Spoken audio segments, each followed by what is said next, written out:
주시는 하나님 말씀 요한복음 9장 24절로 41절입니다. 한 절씩 교독한 뒤에 베들교회 토부 성가대의 찬양이 있겠습니다. 요한복음 9장 24절로 41절입니다. 저희 교회는 매주 요한복음 말씀을 함께 읽어가고 있습니다. 오늘은 요한복음 9장 24절로 41절까지 본문을 가지고 내가 믿나이다라는 고백보다 더 중요한 것이라는 제목으로 하나님 말씀 증거합니다. 여러분 주보를 보시면 원래 설교 제목은 이게 아니었습니다. 원래 설교 제목은 주여 내가 믿나이다. 38절에 이 소경이 예수님과 대화를 하고 난 뒤에 이르되 주여 내가 믿나이다 하고 절하는지라. 이 말씀을 읽을 때 참 감동이 되고 은혜가 되어서 오늘 말씀을 듣는 여러분들 입술 가운데서도 주여 내가 믿나이다 이런 고백이 나왔으면 좋겠다는 생각에 이런 본문 이런 제목을 먼저 정했는데, 설교를 준비하는 가운데 하나님께서 설교의 초점과 방향을 좀 다른 곳으로 바꾸어 주셨습니다. 하나님이 한 가지를 깨닫게 하셨기 때문입니다. 여러분, 내가 믿나이다라는 고백은 참으로 귀한 고백입니다. 그렇지요? 하나님이 얼마나 기뻐하시는 고백이겠습니까? 그런데 믿음의 고백이 중요하기는 하지만 그것은 믿음 생활의 시작일 뿐이라는 것을 하나님이 깨닫게 하셨습니다. 내가 믿나이다라는 고백으로 모든 것이 끝나는 것이 아니요, 이제 신앙인으로서의 삶이 비로소 시작되었습니다. 제 말이 맞습니까? 집을 지어야 되는데 내가 믿나이다라는 고백과 함께 기초가 닦였습니다. 그런데 기초만 닦인 것뿐입니다. 신앙인들에게는 앞으로 숙제가 있는데 이 믿음의 고백 위에 든든한 집을 세우는 것입니다. 여러분, 신앙이란 단지 내가 믿나이다 입술로 한번 고백하는 것이 아닙니다. 입술로 뱉어낸 그 고백을 근거로 해서 평생 신앙인으로서 살아가야 함을 깨달으시기 바랍니다.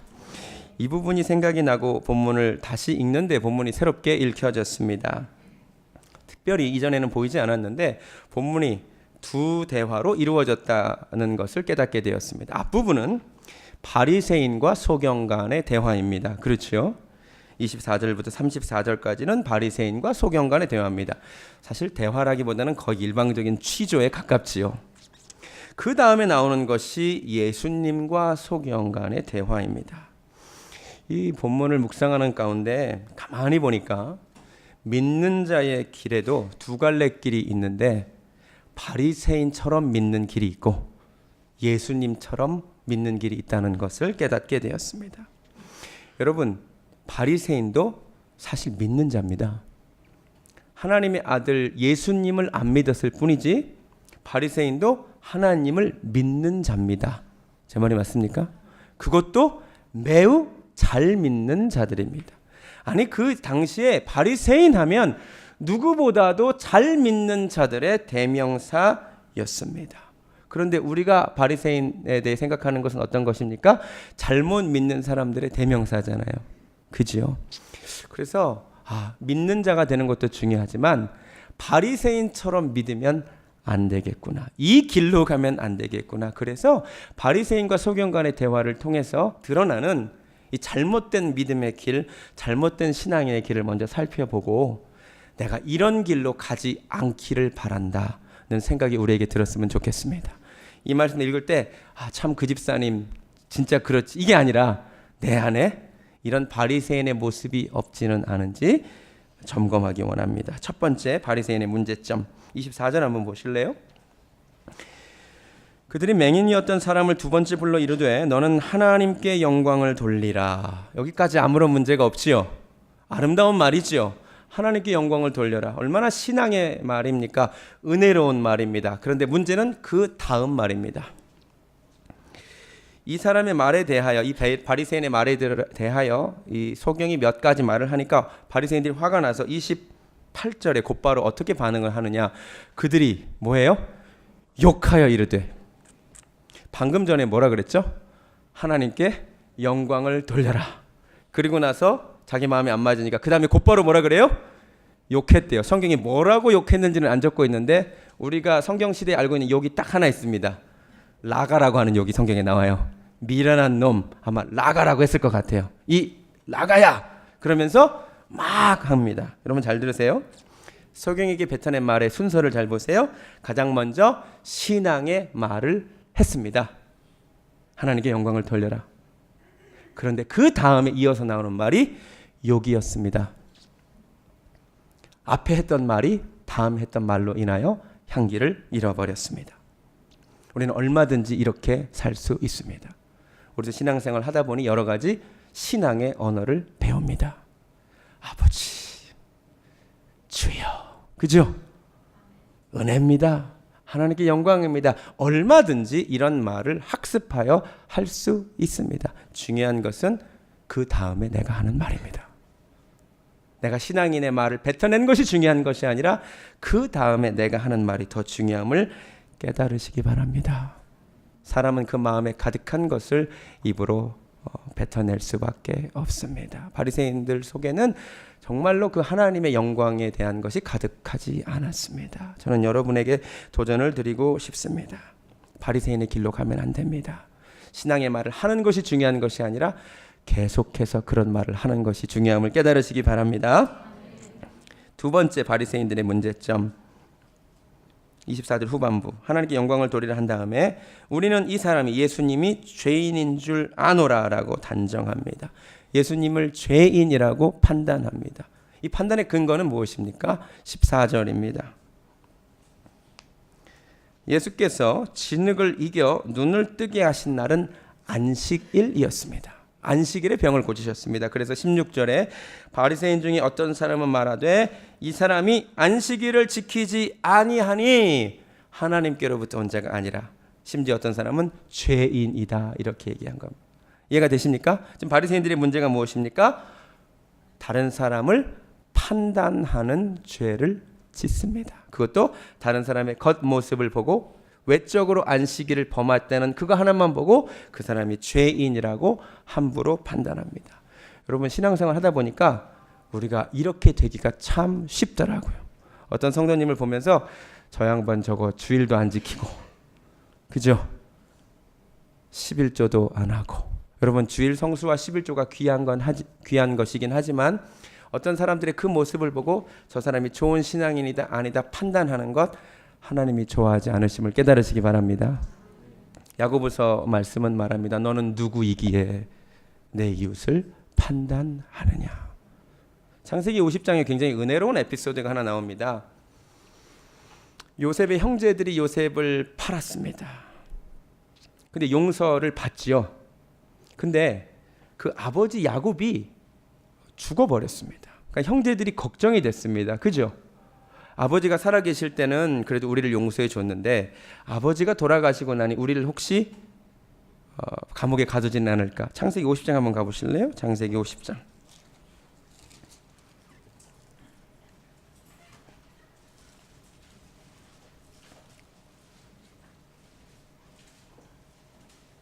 그러면서 요셉 앞에 엎드려 말합니다. 아버지가 돌아가셨다 할지라도 우리가 당신을 과거에 판 죄를 묻지 마시고 우리를 용서해 주소서라고 말을 할 때 요셉이 놀라운 말을 한마디 합니다. 19절에 요셉이 그들에게 이르되 두려워하지 마소서 내가 하나님을 대신하리이까. 제가 가진 영어 성경에는 NIV 번역은 이렇게 되어 있습니다. Am I in the place of God? 직역하면 내가 하나님의 자리에 있습니까? 라는 뜻입니다. 여러분 하나님의 자리는 어떤 자리입니까? 하나님의 자리는 판단의 자리입니다. 여러분 누가 어떤 신앙인이라고 함부로 판단하는 것은 내가 하나님의 자리에 서서 그 사람을 판단하고 있는 것임을 깨달으시기 바랍니다. We are not in the place of God. 우리는 하나님의 자리에 있지 않습니다. 절대로 함부로 저 사람이 어떤 신앙인이다 판단하지 않기를 주님의 이름으로 부탁드립니다. 그러나 바리새인은 그 길로 가고 있습니다. 판단하는 신앙인입니다. 본문으로 돌아와서 세 번째 바리새인들이 걷고 있는 신앙의 잘못된 길. 27절에서 소경이 어찌하여 다시 듣고자 하나이까 당신들도 그의 제자가 되려 하나이까 물을 때에 이들이 이렇게 답합니다. 28절에서 그들이 욕하여 이르되 너는 그의 제자이나 우리는 모세의 제자라. 모세는 위대한 하나님의 사람입니다. 하나님께 그 누구보다도 귀하게 쓰임받았던 사람입니다. 그런데 우리는 모세의 제자라라고 말하는 것을 하나님이 기뻐하실까요? 구체적인 예를 들겠습니다. 저는 칼빈주의자입니다. 이렇게 말하는 분들이 있습니다. 혹시 들어는 보셨습니까?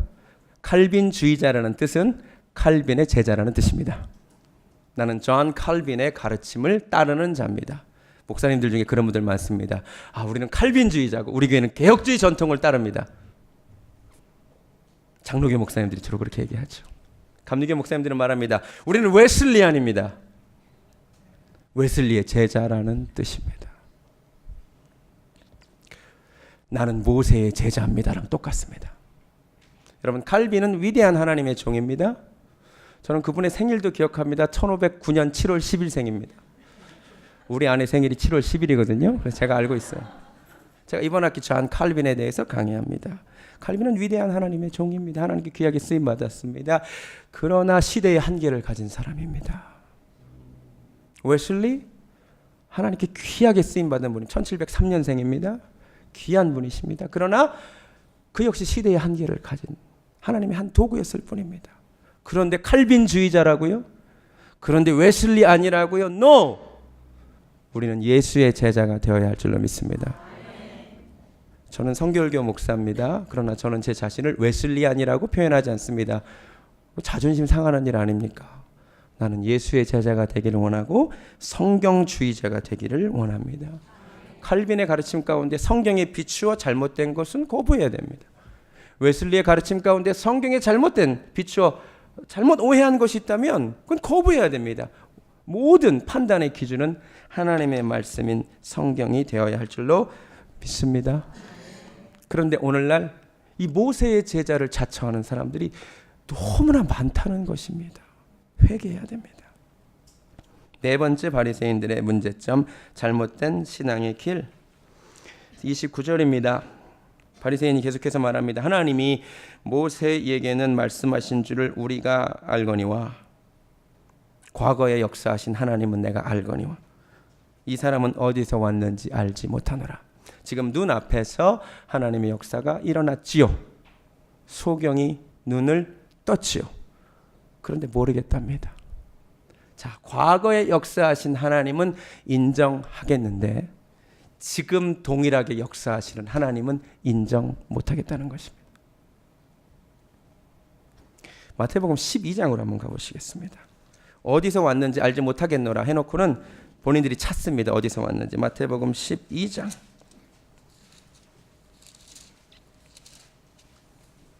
22절. 마태복음 12장 22절. 그때 귀신 들려 눈 멀고 말 못하는 사람을 데리고 왔거늘 예수께서 고쳐주심에 그 말 못하는 사람이 말하며 보게 된지라. 그랬더니 바리새인들이 뭐라고 반응하느냐. 24절에 바리새인들은 듣고 이르되 이가 귀신의 왕 바알세불을 힘입어서 귀신을 쫓아냈답니다. 이해가 되십니까?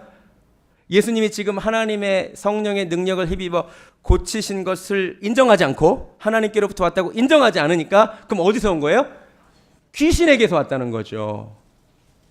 여러분, 우리 잘 들으세요. 오늘날 이런 일들이 여전히 있습니다. 소위 말해서 은사 중지론자들이라는 분이 계십니다. 혹시 들어는 보셨습니까? 하나님의 성령의 은사가 사도시대로 끝났다라고 주장하시는 분들이 계십니다. 예언도, 방언도, 신유도, 그 모든 성령의 초자연적인 역사는 과거 시대로 끝났다라고 말하는 분들이 계십니다. 근데 끝났어요. 자, 끝났어. 근데 여전히 방언하시는 분들이 계시죠. 우리 교회도 방언 기도하시는 분들이 많습니다. 아니, 성령의 은사가 끝나는데 지금 방언 기도 하시면 그럼 이건 뭐예요? 귀신의 역사라고 이야기합니다. 똑같습니다. 바리새인이 하는 말과 한치도 틀리지 않습니다. 놀랍게도 지금 성령의 역사에 대하여 귀신의 역사라고 평가하는 바리새인들을 향하여 예수님이 뭐라고 하셨나를 잘 보시기 바랍니다. 31절. 내가 너희에게 이르노니 사람에 대한 모든 죄와 모독은 사하심을 얻되 성령을 모독하는 것은 사하심을 얻지 못하겠고 또 누구든지 말로 인자를 거역하면 사하심을 얻되 누구든지 말로 성령을 거역하면 이 세상과 오는 세상에도 사하심을 얻지 못하리라. 무서운 말씀을 한 가지 하십니다. 문맥상 분명히 여기서 말하는 성령 회방죄란 하나님의 성령의 역사로 행해진 일들을 귀신에게 돌리는 일을 1차적으로 성령 회방죄라고 말하고 있습니다. 여러분 조심하시기 바랍니다. 성경이 용서받지 못하는 죄라고 이야기합니다. 우리는 살인이 용서받지 못하는 죄라고 생각합니다. 그런데요, 모세도 살인자였습니다. 다윗도 살인자였습니다. 용서받았습니다. 가정을 파괴하는 간음을 용서받지 못한 죄라고 생각합니다. 다윗은 간음죄를 지었습니다. 요한복음 8장에서 현장에서 간음하다 잡힌 여인도 있었습니다. 다 용서받았습니다. 그런데 하나님의 성령의 역사를 귀신의 역사로 돌리는 것은 무서운 죄입니다. 조심하시기를 주님의 이름으로 부탁드립니다. 근데 왜 그분들이 은사중진론자들이 왜 기적이 끝났다, 하나님의 성령 역사가 끝났다라고 말하느냐? 고린도전서 13장 말씀 때문입니다. 고린도전서 13장으로 가보시겠습니다.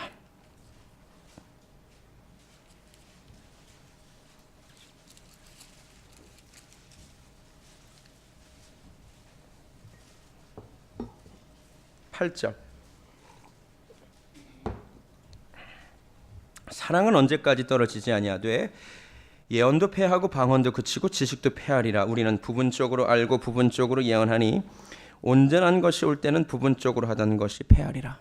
성경이 분명히 언젠가는 방언도 예언도 모든 것이 그치는 날이 온다라고 얘기했습니다. 언제? 온전한 것이 올 때. 이 은사중지론자들은 여기서 말하는 온전한 것이란 성경을 의미한다고 설명합니다. 성경이 온전한 하나님의 말씀이기 때문에 이것이 완성되는 순간 예언도 방언도 그친다라고 얘기합니다. 한 가지 문제가 있습니다. 성경에 분명히 예언도 패하고 방언도 그치고 지식도 패하리라라고 되어 있습니다. 지금 지식이 패했습니까? 지금 지식이 끝났습니까? 아니죠. 그 어떤 시대보다 지식이 많은 시대입니다. 지식이 패하지 않았다면 예언도 방언도 패하지 않았습니다. 제 말 이해가 되십니까? 이해가 되십니까? 지식이 패하지 않았다면 예언도 방언도 아직 그치지 않았습니다. 여기서 말하는 온전한 것이란 성경을 의미하지 않습니다. 여기서 말하는 온전한 것이란 예수 그리스도의 재림을 의미합니다. 문맥상 분명합니다. 12절 우리가 지금은 거울로 보는 것 같이 희미하나 그때에는 얼굴과 얼굴을 대하여 볼 것이요 지금은 내가 부분적으로 아나 그때는 주께서 나를 아신 것 같이 내가 온전히 알리라. 예수 그리스도께서 오시는 날 더 이상 무슨 예언이 필요합니까? 모든 예언의 완성은 예수 그리스도의 재림이잖아요. 예수 그리스도께서 오시는 날 더 이상 방언이 무슨 필요가 있습니까? 아니 왜 사랑이 언제까지 떨어지지 아니한다고 했습니까? 왜 믿음, 소망, 사랑 중에 사랑이 최고입니까? 예수님이 재림하시는 그날 더 이상 믿음이 필요 없습니다. 맞습니까? 예수님이 재림하시는 그날 더 이상 소망도 필요 없습니다. 궁극적 소망이 완성되었습니다. 그러나 사랑은 남습니다. 하나님 아버지와 예수 그리스도와 우리는 온전히 사랑 가운데 거하게 되어 있습니다. 그래서 사랑은 언제까지나 떨어지지 아니하는 것입니다. 은사중지론자들이 이 말씀을 오해한 것뿐입니다. 여러분 여전히 과거에 역사하셨던 하나님이 지금도 역사하고 계심을 믿으시기 바랍니다. 근데 바리새인들은 과거에 역사하신 하나님을 인정하겠다는 겁니다. 모세를 통하여 일하신 건 알겠다는 겁니다. 근데 지금은 못 믿겠다는 것입니다. 은사중지론자들 과거에 성경에 기록된 기적들은 다 믿겠는데 지금 역사하시는 성령님은 못 믿겠다는 것입니다. 그 길로 가지 않기를, 성령 회방죄를 짓지 않기를 주님의 이름으로 부탁드립니다. 본문으로 돌아와서 다섯 번째 바리새인들이 가고 있는 잘못된 길 34절 33절까지 소경이 아주 옳은 말을 합니다. 이 사람이 하나님께로부터 오지 않았으면 어떻게 이런 일을 할 수 있느냐, 아주 옳은 말을 하죠. 옳은 말입니다. 옳은 말에 대한 반응. 그들이 대답하여 이르되 네가 온전히 죄 가운데 나서 온전히 죄 가운데 간 네가 감히 우리를 가르치느냐. 너는 누구예요? 죄 가운데 난 자. 그 당시 사람들의 생각이 장애인으로 태어난 자는 부모의 죄거나 본인의 죄 때문이에요. 윤회를 믿었던 것 같습니다. 그렇죠? 그러니까 너는 죄인이야. 나는 정상인으로 태어났으니까 나는 뭐야? 나는 의인이야. 죄인인 네가 그래 나를 가르쳐? 그죠? 너는 지금까지 구걸하고 산 거렁뱅이야. 나는 바리새인이야. 평생 성경 읽고 연구하고 율법을 지키는 바리새인. 그런데 네가 나를 감히 가르쳐. 여기서 드러나는 바리새인의 문제가 무엇입니까? 교만이지요. 여러분 신앙생활을 하다 보면 이 길로 가기가 너무 쉽더라고요. 영적인 교만의 길로 가기가 너무나 쉽더라고요. 특별히 바리새인들처럼 잘 믿는다고 하는 사람들 가운데서 이 영적인 교만이 네가 감히 나에게 이런 말을 하냐고 있더라고요. 선배 목사님들이 저에게 해준 말씀이 있습니다. 교회에서 성경 100번 읽으신 분을 경계하랍니다. 40일 금식기도 하신 분들은 꼭 경계하랍니다. 목사가 40일 금식도 안 해보고 막 이런답니다.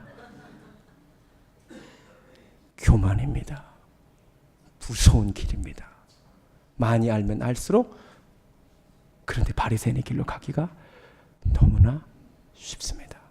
이 교만한 자들은 감히 가르치려고 하느냐? 성도님들 가운데 이 교만이 들어오면 목회자의 설교를 우습게 합니다. 무섭습니다. 이 증상이 심해지면 갈 만한 교회가 없다라고 말합니다. 제가 누누이 말했습니다. 한국교회 가나안 교회, 가나안 교인이라는 아주 신조어가 생겼습니다. 가나안 교인은 안 나가 교회인을 거꾸로 한 겁니다. 예수를 믿는데 교회는 안 나가겠다는 겁니다. 이유는 교회가 타락해서, 목회자가 타락해서 갈 만한 교회가 없기 때문입니다. 그만큼 교만한 말이 어디 있습니까? 세상에 그만큼 교만한 말이 어디 있습니까? 갈 만한 교회가 없다니요. 가르침을 받을 만한 목사가 없다니요. 한국교회에 5만 개의 교회가 있고 10만 명의 목사님들이 있습니다. 자기들이 그 모든 목회자보다 영적으로 우위에 있습니다. 그래서 가르침을 못 받습니다. 깨닫는 은혜가 있기를 바랍니다. 하나님은 교만한 자를 대적하십니다. 겸손한 자에게 은혜를 베푸십니다. 오직 겸손한 자만이 하나님께 가르침을 받을 수 있습니다. 교만해서 배우려고 하지 않는 마음, 바리새인의 길로 가지 않기를 바랍니다. 내가 이미 다 안다는 것. 바리새인의 반대의 길, 예수 그리스도를 닮은 겸손의 길이 있습니다. 감사하게도 우리 신앙의 선조 가운데 그 겸손의 길로 가신 분이 있습니다. 사도 바울. 사도 바울은 처음에 교만한 자였습니다. 그런데 이분의 삶을 추적해 보니 시간이 갈수록 겸손해졌습니다. 사도 바울이 여러 서신서 중 초창기에 쓰여진 것으로 추측되는 것이 고린도전서입니다. 고린도전서는 약 AD 55년경에 쓰여진 것으로 추정됩니다. 고린도전서 15장 8절로 가겠습니다.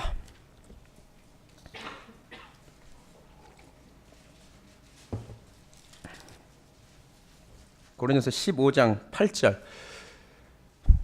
사도 바울이 자기를 이렇게 소개합니다. 맨 나중에 나는 만삭되지 못하여 난 자와도 같고, 9절에 나는 사도 중에 가장 작은 자입니다. 이만큼 겸손한 고백이 어디 있습니까? 그렇죠? 만삭되지 못하여 낳은 자와도 같고, 나는 모든 사도 중에, 모든 목사님들 중에 가장 작은 자. 할렐루야. 겸손하죠? 그로부터 5년 뒤쯤인 60년경에 사도 바울은 에베소서를 씁니다. 에베소 교회에 편지를 보냅니다. 이때 자기를 이렇게 소개합니다. 에베소서 3장으로 가시겠습니다. 에베소서 3장 8절 봅니다. 5년 전에 모든 사도 중에 제일 작은 자라고 자기를 소개했던 사도 바울이 5년 뒤에 자기를 이렇게 소개합니다.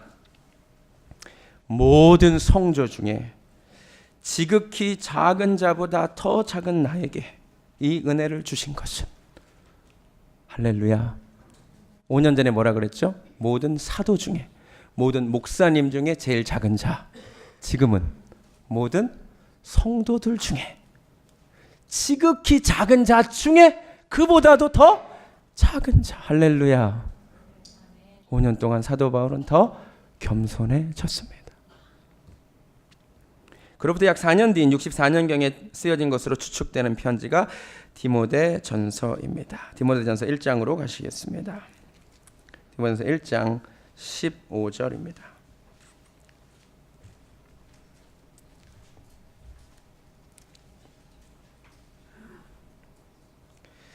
미쁘다 모든 사람이 받을 만한 이 말이여, 그리스도 예수께서 죄인을 구원하시려고 세상에 임하셨도다 하였도다. 죄인 중에 내가 괴순이라. 사도 중에 가장 작은 자에서, 성도 중에 지극히 작은 자보다 더 작은 자에서, 아니 이제 성도가 아니야, 이 모든 죄인 중에 괴수가 나다. 이 고백으로 사도 바울은 인생을 마감합니다. 시간이 갈수록, 예수를 믿으면 믿을수록 그는 더 겸손해졌습니다. 바리새인은 잘 믿는다고 하는 사람들, 믿으면 믿을수록 더 교만해졌습니다. 내 삶을 돌아봅시다. 예수를 믿은 지 몇 년 되셨습니까? 예수님을 10년 전에 믿었다면 10년 전에 나보다 지금은 더 겸손해져야 합니다. 어쩌다 모태신앙인으로 태어나신 분들은 본인 나이만큼 더 겸손해지셔야 합니다. 내 나이가 얼마인데 교회에서 나에게 No, 예수를 믿으면 더 믿은 사람이 더 겸손해지는 것이 주님이 원하는 길입니다. 바리새인의 길로 가지 않기를 바랍니다. 본문으로 돌아와서 마지막으로 바리새인들의 문제점, 닮지 말아야 될 문제점 34절에 우리를 가르치느냐 하고 이 말로 끝나지 않았습니다. 이에 쫓아내어 보내니라. 놀랍게도 오늘날 먼저 믿은 사람들이 나중에 믿은 이들을 쫓아내는 일들이 있습니다. 입으로는 안 합니다. 나가라고는 안 합니다. 그런데 삶으로 그리스도 바깥으로 밀어냅니다. 언젠가도 말씀드렸듯이 모태신앙으로 태어난 아이들, 부모님이 믿는 자인 경우 살다 보니 우리 엄마를 보고 우리 아빠를 보니 하나님이 없는 것이 확실하다 결론을 내리고 교회를 떠난 사람들이 있습니다. 그 부모가 자식을 쫓아낸 겁니다. 제 말 이해가 되십니까? 교회 안에 먼저 믿는 자들이 나중에 들어온 자들을 향하여 나가라고는 안 하는데 표정과 언어와 태도와 모든 삶의 모습을 통하여 교회 밖으로 쫓아냅니다. 바리새인의 길로 갑니다. 어떤 교회는 터줏대감들이 있답니다. 특별히 집단 그 성씨들이 모여 사는 그런 교회도 있답니다. 기어코 쫓아낸답니다. 제가 예전에 섬겼던 어떤 목사님, 사모님이 그 교회에서 7년간 목회하다가 결국 병을 얻어서 쫓겨났답니다. 그 성도님들의 대부분이 국제 결혼하신 분들인데 그렇지 않은 부부는 기어코 쫓아낸답니다. 진짜로. 그래서 사모님이 7년 만에 병을 얻으셨습니다. 여러분, 닮지 말아야 될 바리새인의 모습이 우리 가운데 있더라는 말입니다. 혹시 압니까? 누군가 우리 교회 가운데, 우리 성도님들 가운데 나 때문에 교회를 떠날 것을 고려하고 있는지 혹시 모릅니다. 그러면 나는 바리새인의 길을 가는 것입니다. 예수님은 반대입니다. 35절에 예수께서 그들이 그 사람을 쫓아냈다 하는 말을 들으셨더니 그를 만나사 안아주십니다. 우리가 교회에서 쫓겨난 자들을 다시 안아주는 자들이 되기를 바랍니다. 지금까지 신앙인의 잘못된 길 6가지에 걸쳐서 정리해 드렸습니다. 첫 번째, 은혜로운 말은 하지만 뒤따르는 말이 은혜롭지 않습니다. 그냥 한 겁니다. 그 말은. 두 번째, 판단하는 신앙인이 되었습니다. 세 번째, 사람의 제자가 되었습니다. 네 번째, 과거의 하나님의 역사는 인정하지만 지금 일하시는 하나님에 대해서는 무지합니다. 다섯 번째, 교만하여 배우지 않으려는 신앙인이 되었습니다. 여섯 번째, 누군가를 쫓아내는 신앙인이 되었습니다. 이 바리새인들을 향하여 하나님이 뭐라고 판단하십니까? 화 있을진저. 마태복음 23장에 보면 7차례에 걸쳐서 예수님이 말씀하십니다. 화 있을진저 외식하는 서기관과 바리새인들이요. 잘 믿는다고 생각했는데 그 길은 책망받는 길이었습니다. 그리고 생각나는 말씀이 하나 있었습니다. 마태복음 3장 말씀입니다.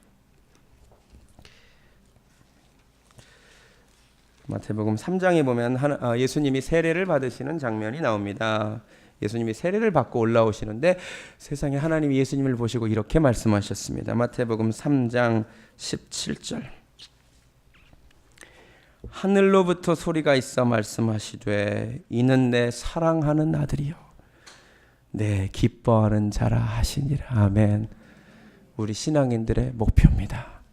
하늘문이 열리고 하나님이 지금도 우리를 보고 계시는데 우리를 보시고 이는 내 사랑하는 아들이요 내 기뻐하는 자라 이 평가를 받기를 원합니다. 하나님이 바리새인 보고 뭐라고 하셨을까요? 이 말에 대입하면 하나님이 바리새인 보고 이는 내 사랑하는 아들이요 했을까요? 저는 했을 수 있다고 생각합니다. 왜냐하면 그래도 열심히 살려고 하는 모습들은 있잖아요. 그리고 하나님은 우리 모든 사람들을 사랑하시잖아요. 그래서 하나님이 바리새인 보고도 내가 사랑하는 아들이야. 우리 아들이 오네요. 사랑하는 아들이야 라고 말할 수 있다라고 생각합니다. 우리 아들한테 한 얘기가 아닌데 오해한 것 같습니다. 사랑하는 아들아. 그런데 하나님이 바리새인 보고 내가 사랑하는 아들이야 라고는 말할 수 있지만 내가 너를 기뻐하지는 않는다라고 하실 것 같습니다. 여러분, 하나님 모든 사람을 사랑하십니다. 그러나 모든 사람을 기뻐하지는 않으십니다. 우리는 다 하나님께 사랑받은 자들입니다. 그런데 우리는 하나님께 기쁨을 올려드리는 자들이 되어야 합니다. 돌아봅시다. 나는 하나님께 사랑받은 자입니다. 그럼 나는 진짜 하나님께 내가 너를 기뻐하노라 이런 말을 들을 수 있는 사람입니까? 아닌다면 회개하는 시간이 되기를 원합니다. 이 시간 이것이 우리 소원이 되기를 원합니다. 나 주님의 기쁨 되기 원하네. 내가 주님의 사랑을 입었기에 이제는 내가 너를 사랑하고 기뻐하노라 이 평가를 받기를 원합니다. 찬양합니다. 나 주님의 기쁨 되기 원합니다. 나 주님의 기쁨 되기 아멘 아멘. 내 마음을 새롭게 하소서. 아버지 새 부대가 되게 하여 주사 주님의 빛 비추게 하소서. 아버지 이것이 우리의 소원입니다. 내가 원하는 한 가지 주님의 기쁨이 되는 아멘. 내가 원하는 한 가지 주님의 기쁨이 돼. 한 번 더 기도하는 마음으로 찬양합니다. 나 주님의 기쁨 되기 아멘. 정말 원합니다. 내 마음을 새롭게 하소서. 아버지 새 부대가 되게 하여 주사 주님의 빛 비추게 하소서. 아멘. 내가 원하는 한 가지 주님의 기쁨이 되는 것 아멘. 내가 원하는 한 가지 주님의 기쁨이 되는 것. 우리 시간 눈을 감고 한 음성으로 기도하기 원합니다. 아버지 내가 믿나이다. 그러나 이 고백보다 더 중요한 것이 있음을 오늘 깨달았습니다. 어떤 신앙인이 되느냐 하는 것입니다. 잘 믿는다던 바리새인의 길은 하나님이 기뻐하지 않으시는 길이었습니다. 입으로 은혜로운 말을 뱉어낼 수는 있지만 그 이후에 내 입에서 나오는 말은 도대체 무슨 말입니까? 판단하는 내 입은 도대체 어떻게 된 것입니까? 사람의 제자를 자처하고 과거에 하나님의 역사는 인정해도 지금 인정하지 못하고 교만하여 배우려 하지 않고 누군가를 쫓아내는 내 모습, 바리새인의 모습임을 인정하고 고백합니다. 나도 모르는 사이에 바리새인처럼 되었습니다. 하나님 용서하시고 이제는 변화되게 하시고 새 부대가 되게 하시고 이제 나를 보고 이는 내 사랑하는 아들이요 내 기뻐하는 자로라. 주님 이렇게 말씀하시는 은혜가 있기를 바랍니다. 이제는 우리 주 예수 그리스도의 은혜와 하나님 아버지의 극진하신 사랑과 성령님의 역사하심이 바리새인의 길이 아니라 예수 그리스도의 길을 걷기를 소원하며 하나님께 사랑을 입었사오니 하나님 보시기에 기뻐하는 삶이 되기를 소원하는 사랑하는 베델교회 성도님들 머리 위에 지금부터 영원까지 함께 하시기를 간절히 축원하옵나이다. 아멘.